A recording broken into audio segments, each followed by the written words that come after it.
The This road way. to the cabin was rough, filled with stones and roots that shook the car, as if the forest wanted to keep us out. There were four of us: me, my best friend Claire, her brother Jake, and my cousin Sam. We had rented a place near Silent Lake for the weekend, looking for peace, fishing, and stories by the fire. We thought it would be simple, but from the moment we arrived, I knew something was wrong. The cabin didn't look old, but it felt old. The wood was dark, almost black, as if it had been soaked in centuries of rain. The windows reflected the forest, but not us. For a second I stood staring at one window, realizing I couldn't see my own outline even though I was standing right in front of it. "Creepy place," Sam muttered. "You sure this is the right one?" "Yeah," Claire said, checking her phone. "It matches the directions the owner sent." The front door creaked open, without us even touching it, like the house already knew we were coming. Inside, the cabin was neat. Too neat. The couches had no dust. The kitchen smelled faintly of pine, and the fireplace looked freshly cleaned. We lit candles since the power wasn't reliable. Shadows stretched long on the walls. Claire laughed it off, calling it rustic charm, but Jake kept rubbing his arms as if cold fingers were brushing him. That night I couldn't sleep. The clock on the nightstand ticked so slowly, each second dragging. I must have dozed off at some point, but when I woke again, the clock still read 2:17 a.m. I lay there listening. No owls, no crickets. Just silence, so deep it pressed against my ears. Then came the creak. The sound of footsteps in the hallway. Slow, heavy. They passed by my door, but no one knocked, no one entered. I held my breath until the footsteps faded. When I finally drifted off, I dreamed of a long hallway with doors on either side. I opened one and saw myself standing inside, older, with gray hair and hollow eyes. When I woke, sunlight poured in through the curtains. I stumbled to the kitchen, where Claire and Jake were eating breakfast. "You slept in," Jake said. "It's nearly noon." "No way," I muttered. I barely closed my eyes. But then I checked the clock. He was right. Sam came down from the loft, looking shaken. "You guys didn't hear anything? Like footsteps?" My head snapped up. "Yes, I heard them too." But Claire just shook her head. "You two probably scared yourselves. Old cabins make noises." Still, she looked pale, and I wondered if she was pretending not to be afraid. We decided to hike to the lake. The air outside felt heavy, like walking through water.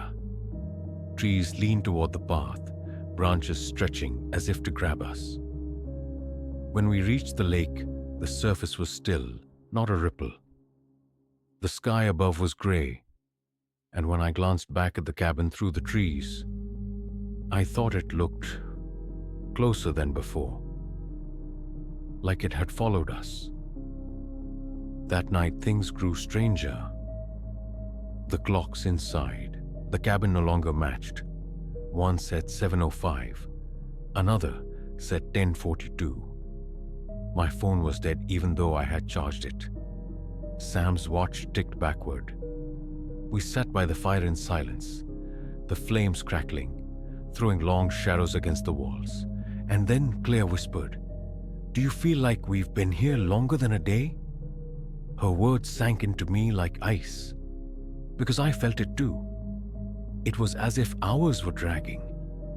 We had only been here since yesterday, but it felt like weeks.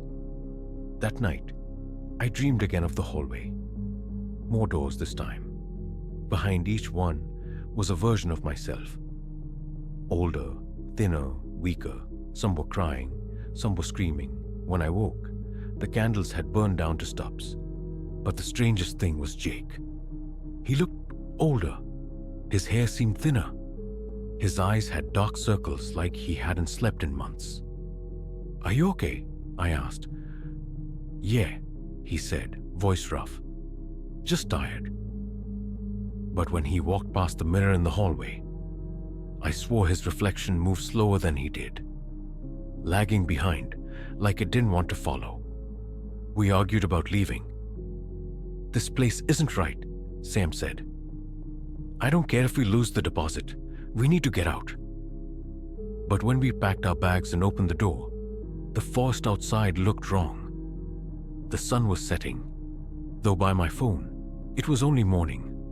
The trees were closer, the path narrower, and the car we came in, it was gone, like it had never existed. We stood frozen on the porch until Claire said, "Back inside." The moment the door shut, the clocks inside spun wildly, hands whirling, numbers blurring. When they stopped, every clock read the same thing: 3:15 a.m. It didn't matter what time we thought it was. Inside this house, it was always 3:15. Days blurred. We couldn't tell how long we'd been there. Sometimes we slept, sometimes we sat by the fire. But the cabin didn't let us leave. The food never spoiled, but our bodies changed. Sam's beard grew thick in a single night. Claire's hair went gray at the tips. Jake's skin wrinkled. I stared at my hands one morning and saw faint liver spots.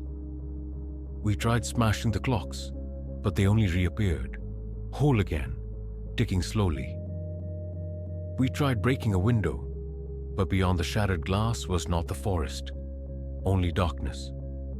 The house wasn't just keeping us, it was eating our time.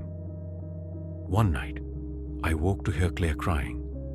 She sat by the fireplace, staring into the flames. "I don't remember what my mother's face looks like," she whispered. "It's gone, like I never had one." That's when I realized the truth. It wasn't just our time. It was our memories, our lives, being consumed.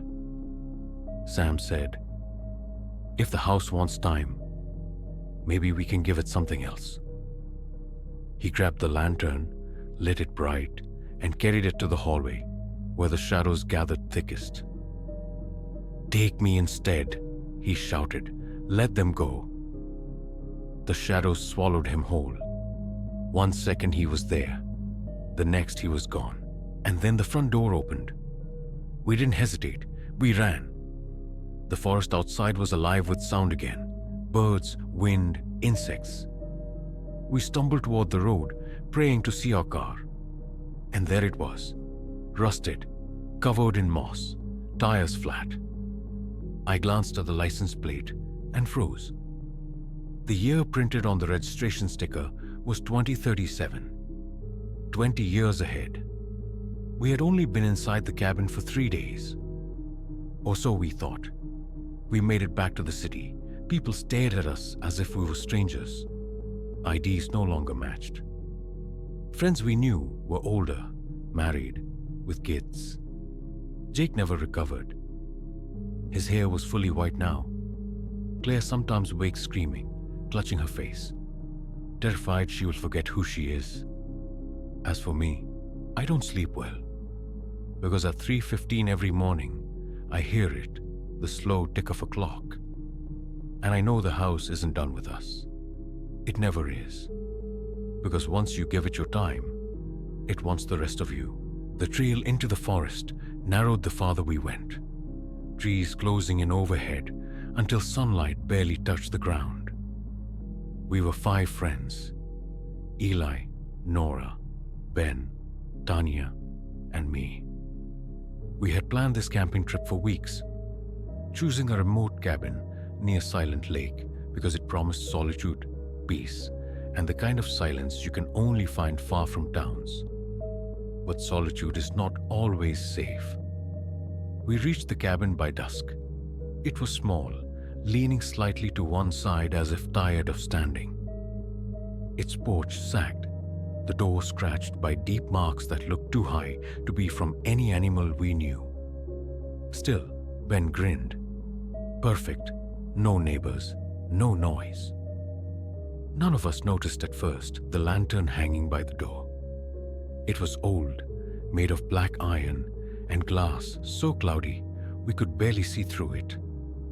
But what caught my eye was the thin trail of moisture running down its side like tears. Inside, the cabin smelled faintly of damp wood and rust. We set our sleeping bags, unpacked food, and built a fire. The night grew cold quickly, colder than expected for early autumn. When the fire burned low, Nora pointed at the lantern outside. "Did anyone light that?" she asked. We turned. The lantern was glowing, a faint, sickly yellow, though none of us had touched it. "Maybe it's motion activated," Ben said, but when he stepped closer, the glow pulsed, as if it breathed. None of us wanted to investigate. We shut the curtains and tried to sleep. I woke around midnight to a sound like dripping water. Drip, drip, drip. It wasn't rain. The sky was clear. The sound came from outside the window, where the lantern still burned. But now, the glass wasn't just glowing. It was streaked with liquid, running in rivulets. It looked like tears. I shook Eli awake. He peered out, then whispered, "It's crying." The tears hissed where they touched the wood of the porch, leaving dark scorch marks.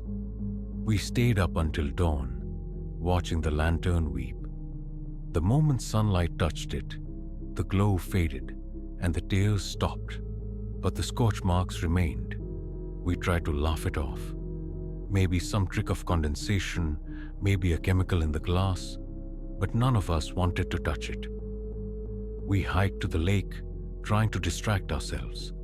The air was too still. Not a single bird sang. Tanya said she felt like we were being followed, though the trees behind us never moved. When we returned, the lantern was gone. It wasn't by the door anymore. Instead, it hung from the porch beam directly above the cabin's entrance, dripping slowly, even though the sun was still up. That night the dreams began. Each of us dreamed the same thing. A dark figure holding the lantern. Its glass glowing brighter and brighter until it exploded, flooding the world with fire. I woke with my chest tight, heart hammering. So did the others.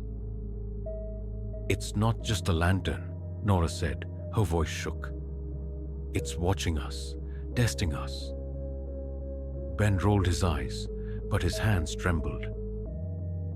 "It's just a light. We're freaking ourselves out." Still, none of us could sleep. The lantern glowed, dripping its tears of firewater all night. And in the silence of the forest, I thought I heard voices, soft whispers, like people crying far away. Things escalated. The cabin grew freezing, even though the fire roared. Frost formed on the inside of the windows. The lantern outside burned brighter, casting shadows across the walls, even with the curtains closed. We tried to ignore it. We played cards. We told jokes. Then Tanya screamed. She pointed to her hand. A blister had formed across her palm, wet and red, as if she'd grabbed something burning, but she hadn't touched anything. Moments later, Eli yelped. His arm bore the same mark, angry and swollen. It was as if the lantern's tears were falling inside now, marking us one by one. By midnight, the whispers grew louder. This time we all heard them.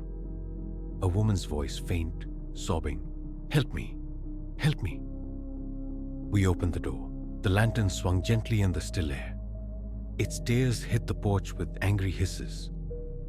I don't know why, but I stepped closer, and I saw her, just for a second, reflected in the glowing glass. A woman's face, hollow-cheeked, eyes wide with terror. Her lips moved with the words we heard. "Help me."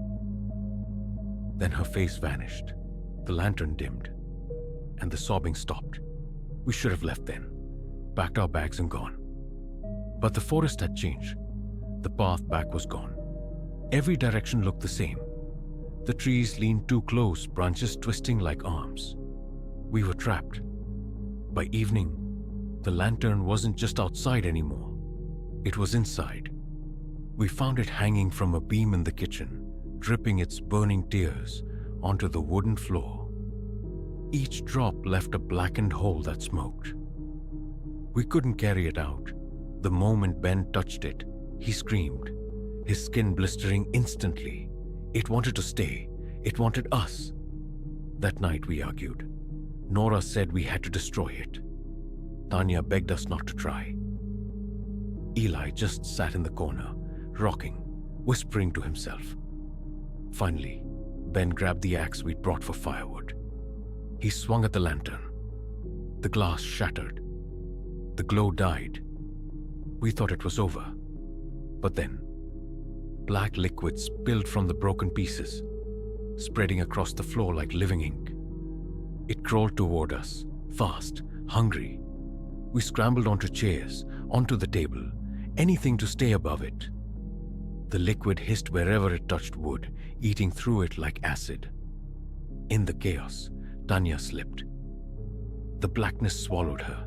She screamed once, then was gone. Her body dissolving, her voice echoing inside our heads. We fled outside, into the freezing dark. The lantern was gone, but its glow still filled the trees. Every branch, every shadow seemed lit from within. Whispers chased us. The woman's voice multiplied now, joined by Tanya's. Help us. Help us. We stumbled through the forest, not knowing where we were going. Hours passed, or minutes, or days. Time bent strangely, the same way it did in nightmares. At last, we found ourselves back at the cabin. The porch sagged under the same scorch marks. And hanging above the door, whole again, was the lantern, dripping, weeping. Inside its glass, I saw two faces now, the woman's and Tanya's, both crying, both begging. I don't know how we escaped. I only remember running, the trees tearing at my arms, the sound of weeping all around me. Then, headlights, a road, civilization. The police said the cabin doesn't exist, no record of it. When they searched, they found nothing but forest. But I know what I saw. And sometimes, when I walk past old street lamps at night, I see moisture on the glass. Not rain, not dew, tears. And if I dare to look closer, I see faces inside. Faces I once knew. We didn't mean to get lost. It was supposed to be simple. Just 3 days camping in the woods near Silent Lake. A quick break from work and city noise. Eli brought the maps. Marissa handled food and I packed the tent. Everything was planned. But plans don't matter much when the forest has its own rules. The trail was narrow, but clear enough. Sunlight filtered through tall pines, and the air smelled of damp earth. We laughed as we hiked, our backpacks heavy, but our spirits light. By evening, we found a clearing by a stream, perfect for setting up camp. Marissa cooked instant noodles on a small stove. Eli strummed his guitar. Everything felt right, but as night fell, the woods grew wrong. The sound stopped. No birds, no insects, just silence. Then, in the distance, we saw a faint light between the trees. Another camper, Eli suggested, but the light moved too smoothly, too deliberately, like it was floating. We shut off our lantern and tried to ignore it. That was mistake number one. I woke around midnight to the sound of footsteps circling our tent. Slow, heavy, crunching leaves, then silence. Then again. Eli, I whispered. He sat up pale in the dim glow of our lamp. I hear it too. Marissa unzipped the tent flap, peering out. Nothing, just trees, endless trees. But in the distance, there it was again, that floating light, brighter this time, closer. We zipped the tent shut and stayed awake until dawn. By morning, the forest looked normal again. Almost. The stream we camped beside had vanished. We tried to follow the map, but nothing matched. Paths twisted into each other, leading us back to the same clearing again and again. "This doesn't make sense," Eli muttered, tracing lines on the paper. "If we keep north, we'll hit the lake." But north didn't exist anymore. Every direction led deeper into the same woods. The silence was unbearable. Even our voices sounded strange, swallowed quickly by the trees. At dusk, we gave up and set camp again. And again, the light appeared. This time, it stopped just beyond the tree line, still glowing, as if waiting. "Lantern?" Marissa whispered. But there was no handle, no flame, just a sphere of pale light. It didn't flicker, it didn't sway, it just hovered, watching. That night I dreamed of voices calling my name. I woke to find Eli staring out of the tent flap, eyes wide. "They know us," he said. "What?" "The voices, they said my name, over and over." Marissa sat up. "That's what I heard too." And then, as if answering her, a whisper came through the tent wall, soft, cold, almost gentle. "Marissa." We froze. The light outside grew brighter, spilling through the fabric of the tent like a ghostly moon. We didn't dare move until morning. When daylight came, the light was gone, but footprints circled the tent. Bare, human, too many to count. By the third day, panic set in. No matter how far we walked, we ended up back at the wilderness clearing. Even when we left markers, stacked rocks, carved trees, they disappeared the moment we turned around. It was like the forest was erasing us. At noon, Marissa snapped. She screamed into the trees. "What do you want?" Silence answered. Then slowly, faint laughter. Not close, not far. Everywhere. We ran. For hours. Until our lungs burned. But when we stopped, we were back at the clearing again. The laughter followed us into the night. On the fourth morning, something new appeared. A cabin. It hadn't been there before. Standing crooked at the edge of the clearing. Its wood was blackened, the roof sagging, but smoke curled faintly from the chimney. "It's impossible," Eli whispered. But impossible or not, it was the first sign of shelter, the first sign of something human. We stepped inside. The air smelled of rot. Cobwebs thickened the corners. The fireplace glowed faintly, though no one tended it. And against the far wall hung 3 lanterns, each one glowing faintly, each one weeping slow drops of black liquid. One for Eli, one for Marissa, one for me, our names scratched into the glass. That's when we understood. The forest too wasn't endless because of distance. It was endless because it was feeding on us. Each step we took, each day we stayed, it wound us tighter in its trap. The light we'd seen wasn't guiding us. It was leading us to the cabin, to our lanterns. "Don't touch them," I whispered, but Marissa stepped forward anyway, hand trembling. "Maybe if I break it." Her fingers brushed the glass. She screamed. The lantern flared bright, blinding. When my eyes cleared, she was gone. Just gone. But inside the glass, her face pressed against the inside, eyes wide, mouth moving soundlessly, trapped. Eli and I fled the cabin, but the forest didn't let us go. The light followed us everywhere now, dozens of them hovering among the trees. Whispers overlapped, voices we knew. Marissa's voice begging, crying. We ran until Eli collapsed. I tried to drag him, but his body grew heavier, as if the forest itself was pulling him down. "Go?" he gasped. "It wants me next." Before I could protest, the lights surrounded him. Dozens, hundreds. When they faded, he was gone, and I was alone. I don't remember how long I wandered. Days, weeks. The forest never changed. I never aged. Hunger gnawed, but never killed me. Until one night, I stumbled back into the cabin. 2 lanterns glowed on the wall now. Eli, Marissa, and next to them, a third. My name scratched into the glass. It glowed faintly. Waiting. I ran. I'm still running. But no matter how far I go, I always end up back in the same clearing. The same cabin. The same lantern with my name on it. The forest never ends. And neither does this.